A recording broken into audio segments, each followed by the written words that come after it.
ঘরের বউয়ের নিন্দা কখনো পরের বউয়ের কাছে করবেন না, কারণ আপনি অসুস্থ হলে সেই ঘরের বউই আপনাকে সেবা করবে, পরের বউ না।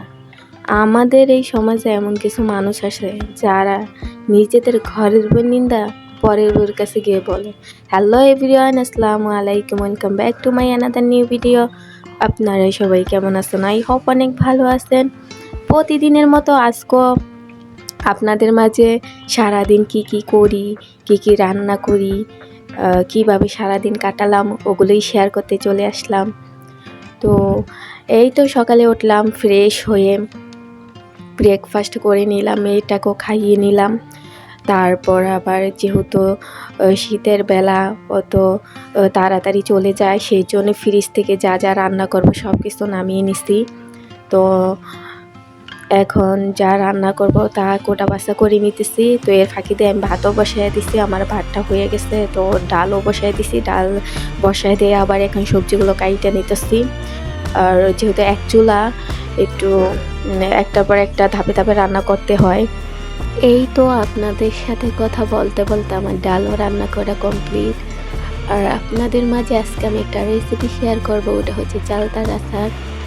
তো এখানে আমি একটা চালটা ভালোভাবে কেটে নিতেছি, উপরে সুলে নিতেছি যাতে আচারটা ভালো হয়।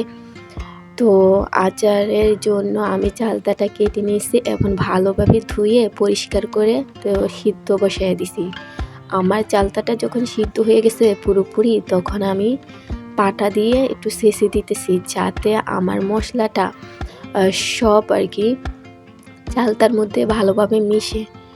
তো এখানে আমি কিছু মশলা ভেজে নিলাম, পাঁচফোড়ন আর হচ্ছে ধনিয়া আর 4টা শুকনো মরিচ অ্যাড করে দিলাম ঝালের জন্য।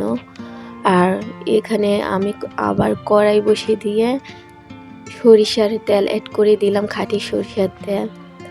এখন আবার আমার ছেঁচা চালতাগুলো আমি এখানে একটু ভেজে নেব। ভেজে নেওয়ার পরে এখানে আমি একটু স্বাদ মতো লবণ অ্যাড করে দেব, আর পরিমাণ মতো একটু হলুদ অ্যাড করে দেব।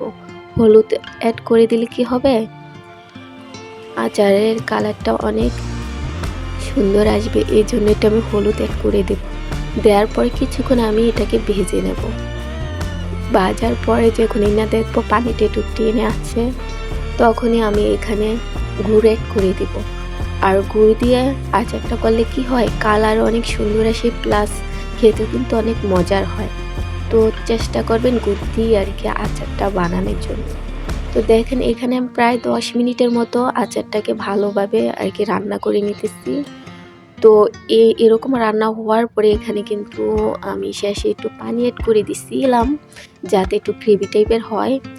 তো ওই যে প্রথমে যে মশলাটাকে আমি ভেজে নিছিলাম, ওই মশলাটাকে আমি গুঁড়ো করে নিছি আর ওইটাই অ্যাড করে দিলাম।